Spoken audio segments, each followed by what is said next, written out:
Nomor 16, perhatikan gambar percobaan berikut. Jadi ada gambar di wadah A dan juga B, di mana yang A itu tumbuhannya lengkap, kemudian yang di B itu dia nggak ada daunnya. Kemudian setelah 1 hari, air pada wadah A itu lebih banyak berkurang dibandingkan dengan air pada wadah B. Nah, gejala kehidupan yang dapat dibuktikan dengan percobaan tersebut itu apa? Nah, kita identifikasi dulu dari option A, B, C, D-nya dulu. Yang pertama ada A, kutasi. Kutasi itu apa? Kutasi merupakan penetesan air pada ujung atau tepi daun. Nah, respirasi itu adalah pernafasan pada tumbuhan, itu bisa. Kemudian yang C, transpirasi. Transpirasi adalah pengeluaran uap air oleh tumbuhan melalui daun. Kemudian transportasi, dari kata transportasi ini mengarah kepada pengangkutan. Nah, mekanisme yang terjadi atau percobaan yang terjadi di soal nomor 16 itu tuh kita coba ingat kembali kalau di pelajaran bab struktur dan fungsi tumbuhan.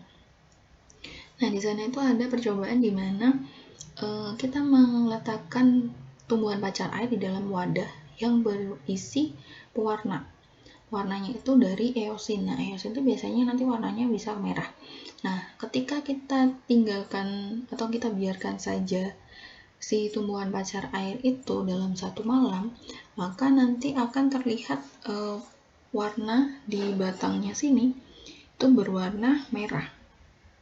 Nah, berarti di situ menandakan adanya pengangkutan air. Misalnya nanti air itu akan diserap oleh akar, ya kan?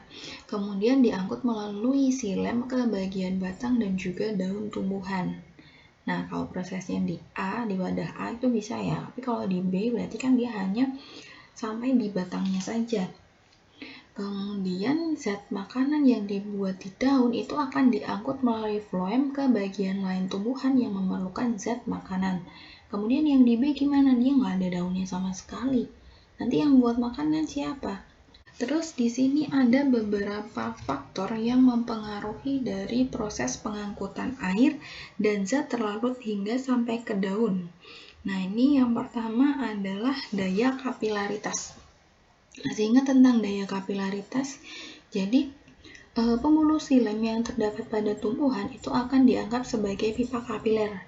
Nah, air itu akan naik melalui pembuluh kayu sebagai akibat dari gaya adhesi antara dinding pembuluh kayu dengan molekul airnya. Kemudian, kalau daya tekan akar. Daya tekan akar itu merupakan tekanan akar pada setiap tumbuhan, kemudian besarnya itu berbeda-beda. Nah, besarnya dipengaruhi oleh apa ini? Besarnya tekanan akar itu akan dipengaruhi oleh besar kecilnya dan tinggi rendahnya tumbuhan. Nah, bukti adanya tekanan akar itu adalah ketika batang dipotong, maka biasanya air akan menggenang di permukaan tunggaknya. Kemudian yang 3, daya hisap daun.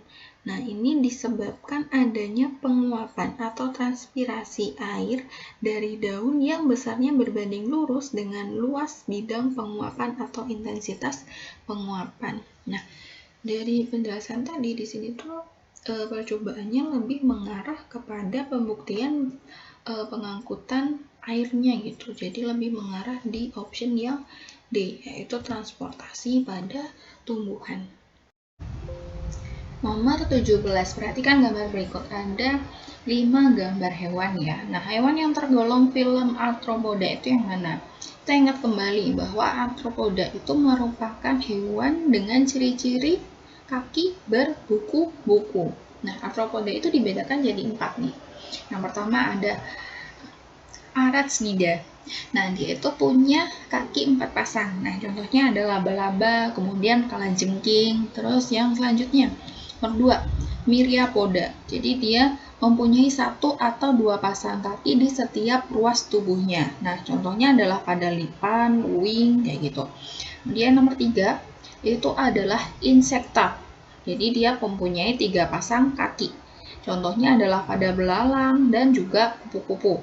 Nah, yang terakhir itu adalah Crustacea.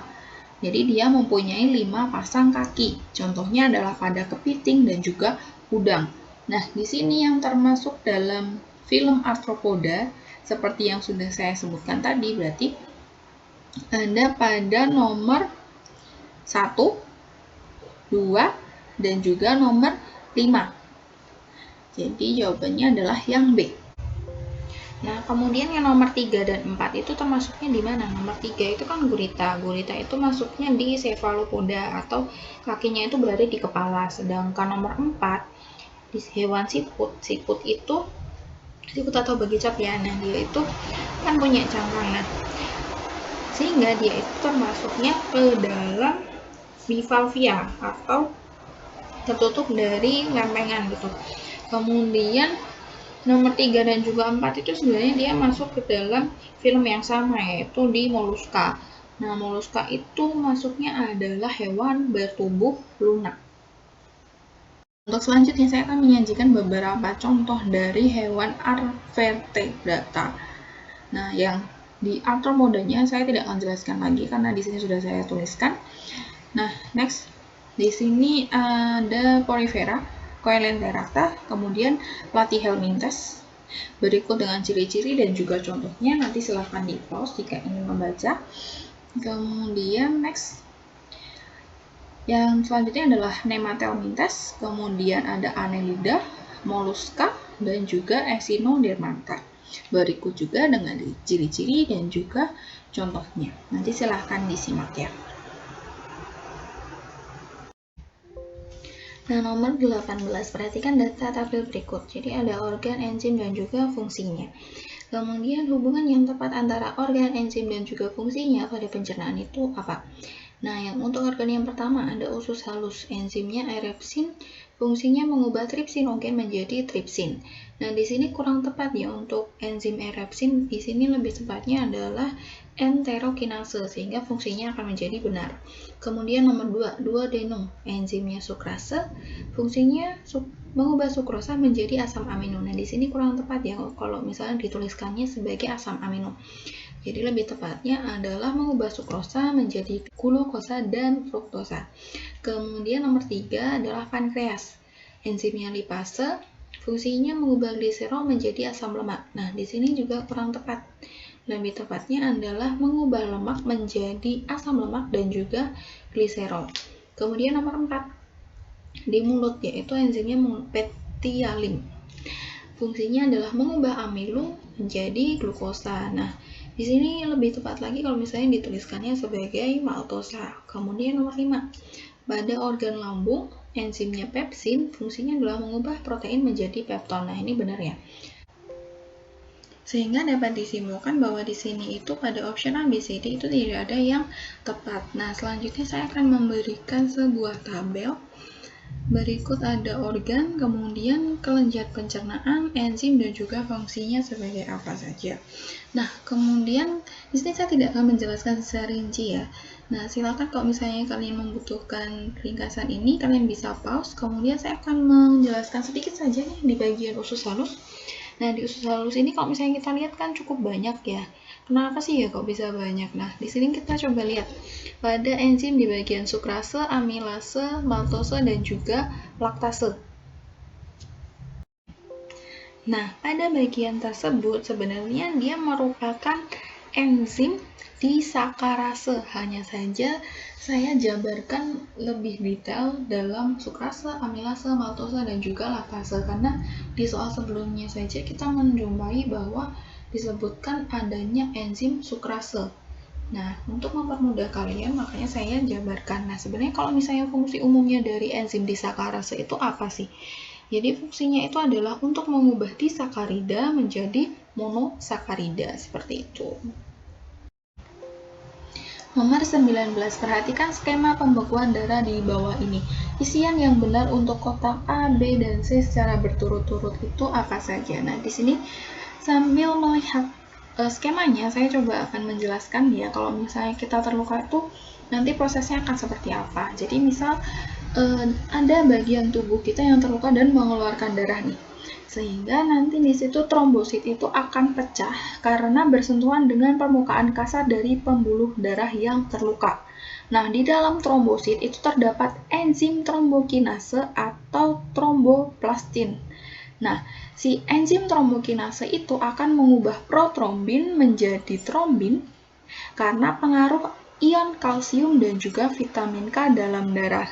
Nah, trombin akan mengubah fibrinogen menjadi benang-benang fibrin. Selanjutnya, benang-benang fibrin ini akan menjaring sel-sel darah sehingga luka tertutup dan darah tidak menetes lagi. Nah, sehingga di sini dapat kita simpulkan bahwa di A, B, dan C secara berturut-turut adalah yang D, trombokinase, trombin, dan juga fibrinogen. Lanjut di nomor 20, kapasitas vital paru-paru adalah volume udara yang seperti apa? Nah, kita identifikasi dari option yang A dulu. Yang selalu tinggal di dalam paru-paru. Salah ya, di sini maksudnya di volume residu yang jumlahnya adalah kurang lebih 1000 ml. Kemudian, maksimum yang bisa ditampung oleh paru-paru. Nah, berarti di sini juga kurang tepat. Harusnya di sini adalah volume total, yaitu penjumlahan dari volume residu dan juga kapasitas vital, yang mana jumlahnya itu kurang lebih adalah 4.500. Yang C, yang masuk ke paru-paru ketika pernafasan biasa. Nah, di sini dia maksudnya adalah volume tidal, di mana jumlahnya itu kurang lebih 500 mili. Nah, yang terakhir nih, maksimum yang keluar masuk paru-paru ketika inspirasi dan ekskresi sekuat-kuatnya. Nah, ini benar ya, jadi dia termasuknya ke dalam kapasitas vital, di mana penjumlahan dari volume tidal, volume cadangan inspirasi, dan juga ekspirasi. Dan jumlahnya kurang lebih adalah 3.500 ml, sehingga jawaban yang benar adalah yang D. Kemudian saya akan memberikan informasi sedikit, yaitu mengenai pertama, udara cadangan inspirasi atau disebut juga sebagai udara komplementer, yaitu udara yang masih dapat masuk secara maksimal setelah kita itu melakukan inspirasi biasa. Nah, jumlahnya kurang lebih adalah 1.500 ml. Kemudian yang kedua adalah udara cadangan ekspirasi atau udara suplementer, di mana itu adalah udara yang masih dapat dikeluarkan setelah kita itu melakukan ekspirasi biasa. Jumlahnya juga sama dengan yang di komplementer tadi, kurang lebih 1.500 ml.